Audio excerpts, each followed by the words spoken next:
So the way in which our sort of business development process works, so I head up the team. Underneath me we've got another networker, Tom Evans, and the reason why we have two networkers is because not everyone's the same. We've got different agents, so we both approach different agents. Sometimes we collect the same information but with just a slightly different angle. That all gets passed into a pot which Lisa collates. So Lisa, our admin assistant, she'll make sure that all of the information is correct. That's then assigned to callers, which is monitored by Dan, and then our callers go off and they sort of start making inroads. On Thursday morning meetings, we all sit down as a team and we run through each caller's sort of top 10 things, sort of so hot things which they know they can book here and now project. Beneath that, another 10 things which are projects which are coming up but are still a bit too far off, but we want to be ahead of the curve. Yeah. So we want to start setting a strategy around it. And then you've got the sort of general leads which have come in. So the hot staff will sit down and say, right, what are we going to do in order to book this meeting? And is it just going to be quite a direct phone call? Or are we going to need to go in with 2 or 3 stage approaches? Are we going to need to check the story? Are we going to need additional agent information? Have we got the correct contacts? Do Tom and I need to go and speak to our agents and find out if there's a different contact? What are our angles in order to get in there? What buildings they're looking at? Have we ever worked in those buildings? Do we know the landlords? Do we know the disposing agents? Do we know the current occupiers? Do we know anyone else who's looked at that building? Have we pitched in them? So all of those different angles we'll cover off. We'll also look at them and say, you know, their acquiring agent, how friendly are we with them? You know, are they going to help us out, or alternatively, are they going to hinder us? We'll also look at their professional team if there is one. Do we know the project manager? Have we worked well with him in the past? Does anyone else in the business know? Is he going to help us out? Can we have a chat with him directly? So we get all of that information together and we form a bit of a strategy as to how we're going to book that appointment and to give us the best chance of winning it.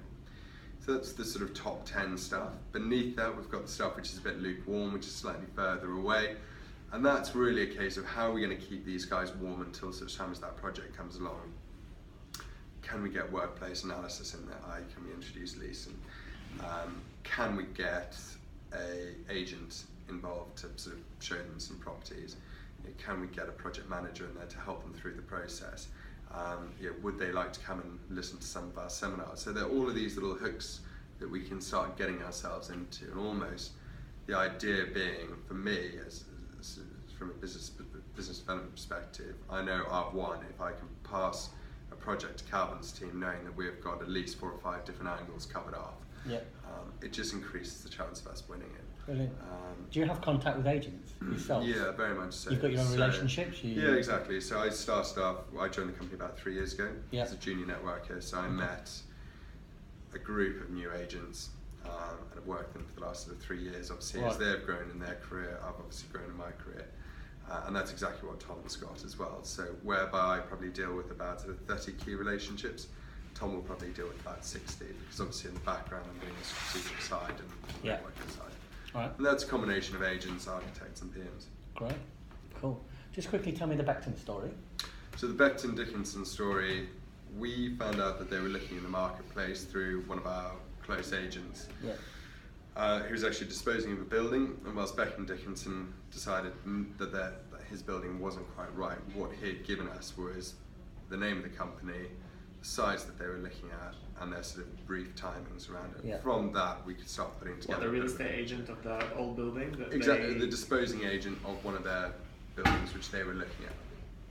And so it was a guy from Cushman & Wakefield who sort of said, these guys came around, had a look at it, it's not quite right for them, but I know it's Becton Dickinson, they're looking at around sort of between 30 and 50,000 square foot. These are their timings. Because I think what makes Area so successful out of town is the fact that we've got better agent relationships than any other company. So we're going to get that information before anyone else. And that can be sometimes 3 days to 2 weeks before any of our competitors. Do you have to incentivize this guy in anything, or just taking So there's sort of different levels. Some of them do like to be incentivized with a professional fee, which is obviously in line with the Bribery Act, which is a fee invoiced to their business. To the business, not to him directly? No, exactly, to the business. Sort of straightforward consultancy fee. But yeah, there is also the client entertaining, going out for beers, and actually just generally getting on with the guy. Yeah. I think there's also that trust aspect as well. Yeah. They know that we are the number one in the Thames Valley, and Yeah. they're more likely to win a project with us than any other fit out company. I'll see you guys in 10. Yeah. So you nurtured Beckton. So we nurtured. Yeah, I'll come back We here. nurtured through with Beckton. We started to form a bit of a strategy around it. We started to look at all the key stakeholders within the business. We started to sort of distinguish who was going to be a key decision maker.